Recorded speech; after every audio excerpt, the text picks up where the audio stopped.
Hi, welcome to Books and Bocadillos. My name is Maria Andrea, and today I am doing the Are You Like Jane Austen tag 2025. I was tagged by Farah at Bookstalgic. Thank you so much for tagging me, Farah. This tag was originally created by Shelly at Shellyish. And these are the prompts. I'm reading off my phone. Are you like Jane Austen?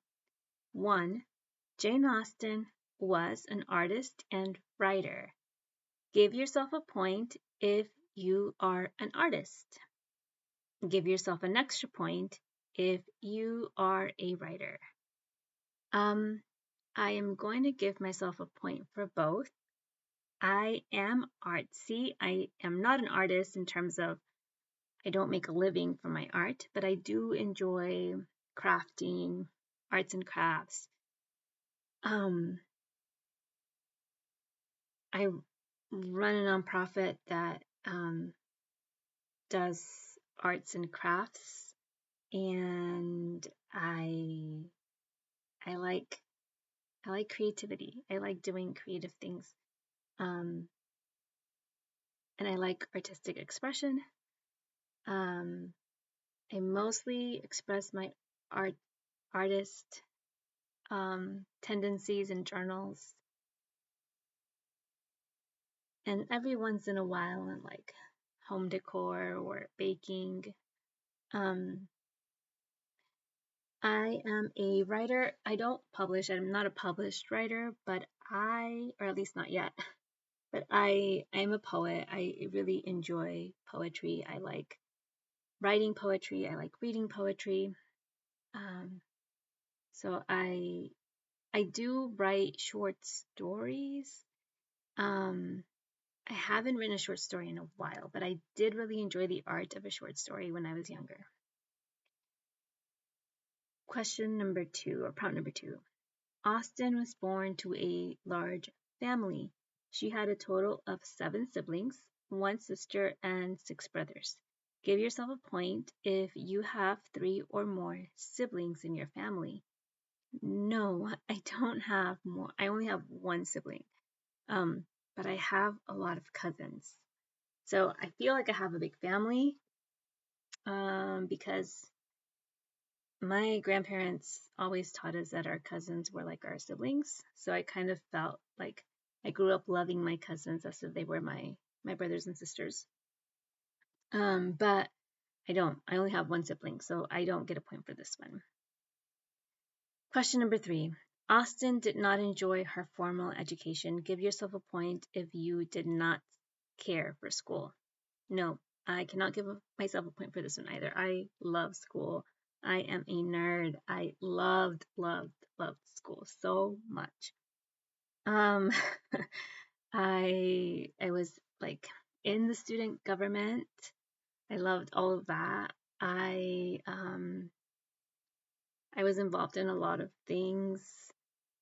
My Spanish teacher would always get after me because she would tell me that I was involved in too many things, too many activities, and I didn't have time for my Spanish homework. Um, I still smile when I think of her and getting after me for not giving my Spanish homework, the attention that it deserved, but I didn't. I was in a lot of things. My favorite subjects, I loved all of them, but I really enjoyed science. I think science was my favorite subject most of the time. I think in high school that changed a little bit where it wasn't my favorite. It was maybe like fell down to like my second favorite, I think. Second to English. I really enjoyed my English classes in high school. Next, and my Spanish classes too, but my Spanish teacher was such a difficult teacher. She made it so hard. She really challenged me in Spanish. I just have to laugh about it now because I would cry about it all the time. because my Spanish classes were harder than my English classes in high school. Anyway, next. Dark humor is woven throughout Austen's writing. Give yourself a point if you have a grim sense of humor. You must share a dark joke in order to get this point. No, I don't think I have dark humor. I think my sense of humor is very, what's the word? Subdued. I think that my cousins would always joke. They haven't joked about it in a while, but they would always joke that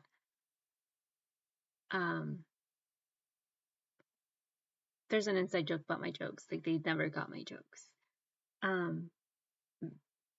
Because I wasn't funny when I was trying to be funny, according to them. But my husband and one of my best friends, who's known me forever, would tell me that they, like my husband and one of my besties, at least one of them, I think both of them would say this.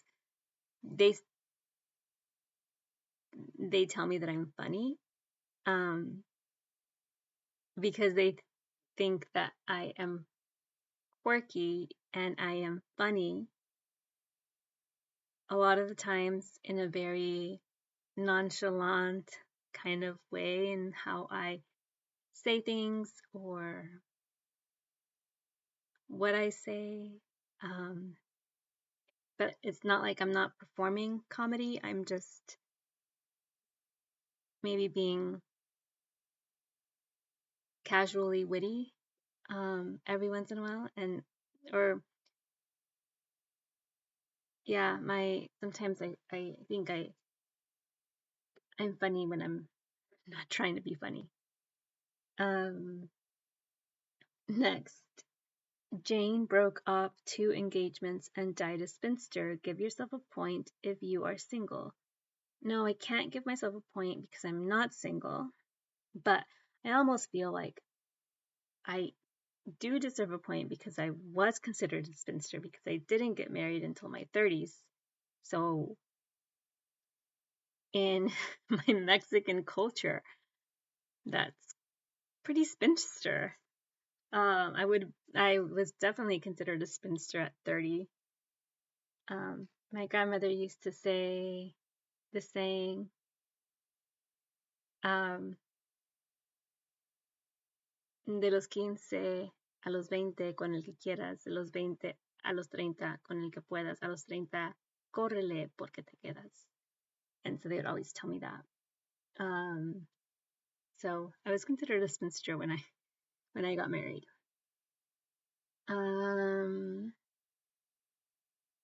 6. Austen experienced low periods or spells of depression. Give yourself a point if you have struggled with mental health.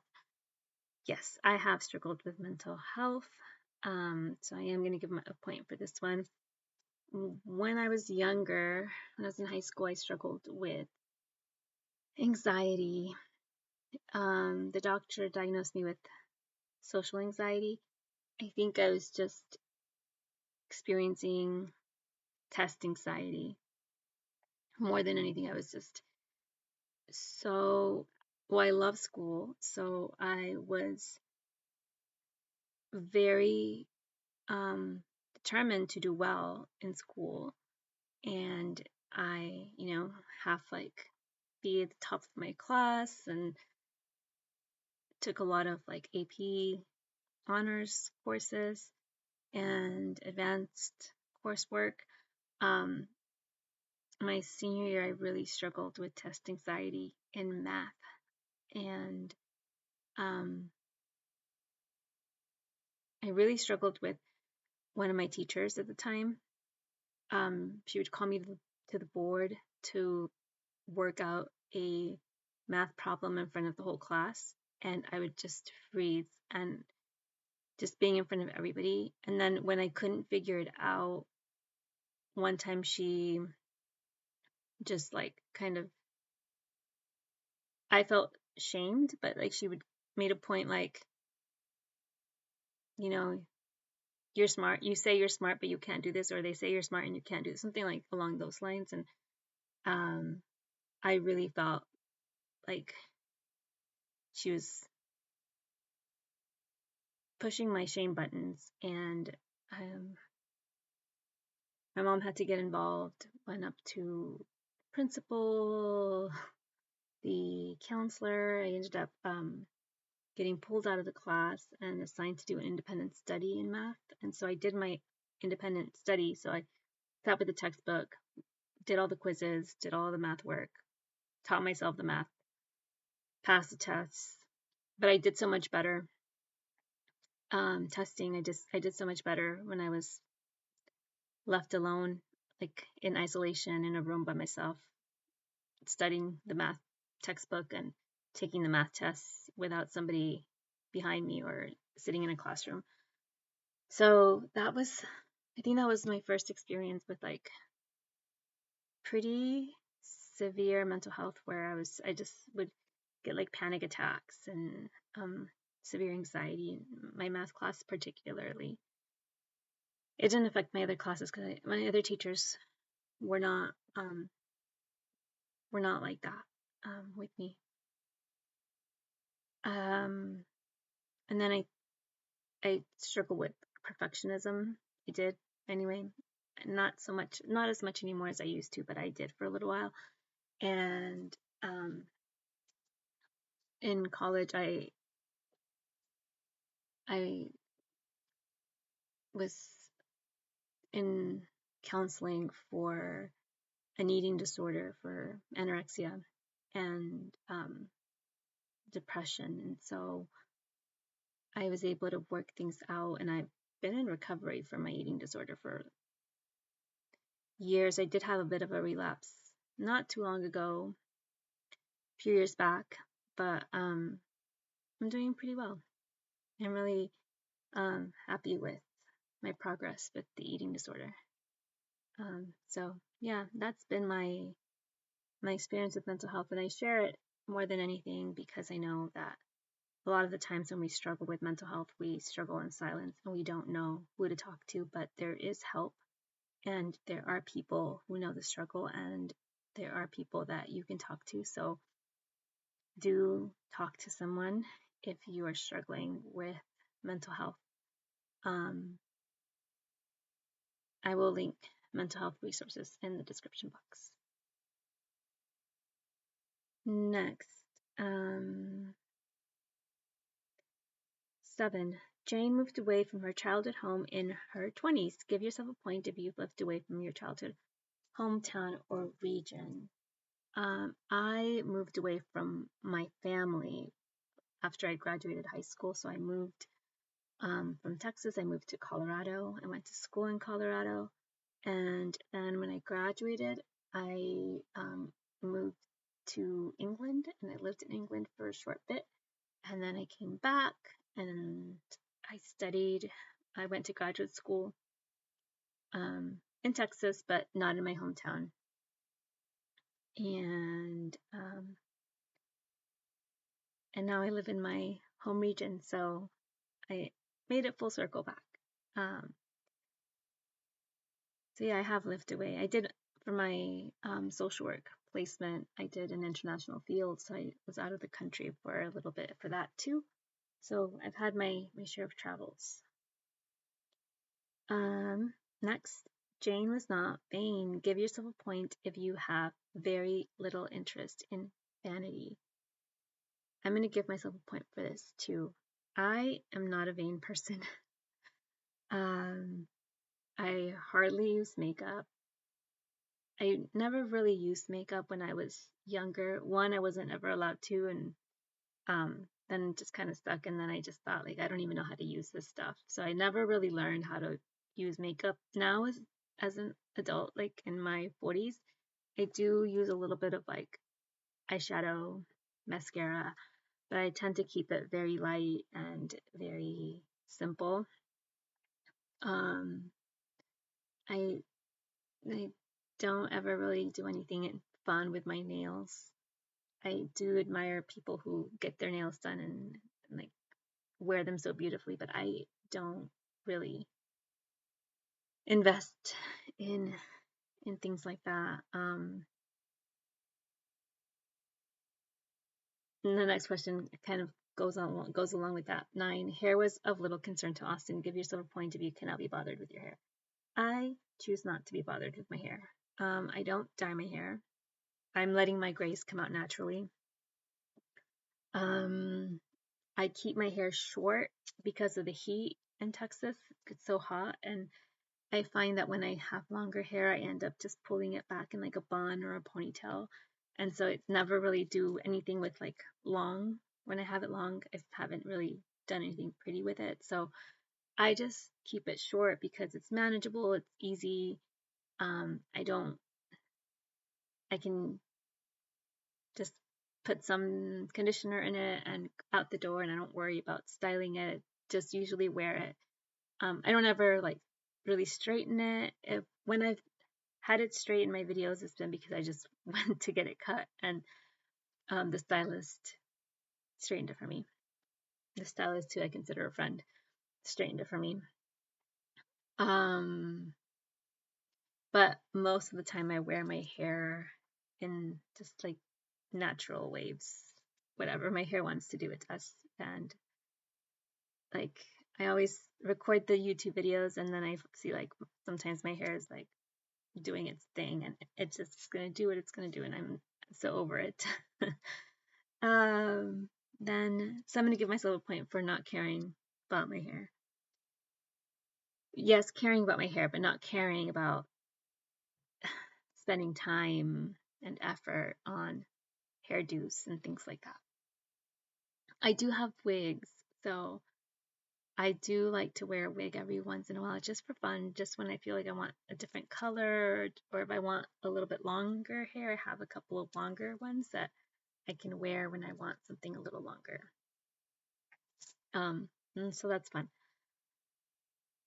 10. Austen expressed her distaste for hot weather. Give yourself a point if you dislike the heat. I'm going to say that I have to give myself a point for this because I have been on camera complaining about the heat. It's not that I dislike warm weather, but if you lived in Texas, you know that sometimes the heat just wears you down. Like the sun can just be on you and limits you from being able to be outside. You really need to have an air conditioning unit in your home in Texas. It's hard without, I mean, you can be without it. It's just really, really hot. So it's not, I mean, most people have air conditioning, and those that don't have air conditioning, there's assistance programs to help people get air conditioning units because it's so hot. So I don't have a problem with heat. I just have a problem with how hot it can get in Texas sometimes. But I'm going to give myself a point because I have complained about the heat. I would like to live in a place that has seasons that are more generous. I think here, like generous in terms of like longer seasons. I feel like the only season that really gets a lot of time is summer. Usually starts early, ends late, and then we have a couple of weeks of winter, about a month or two of fall, a couple of weeks of winter, and about a month or two of spring, and then the rest of the year is summer. So, I mean, it's nice that it's mostly warm, but I have complained, and maybe I shouldn't complain because I know it's nice, but okay. So my total score is a 7, and it says, you and Austen are friends. You could you two could enjoy a long walk in the country and chat about all the things you all have in common.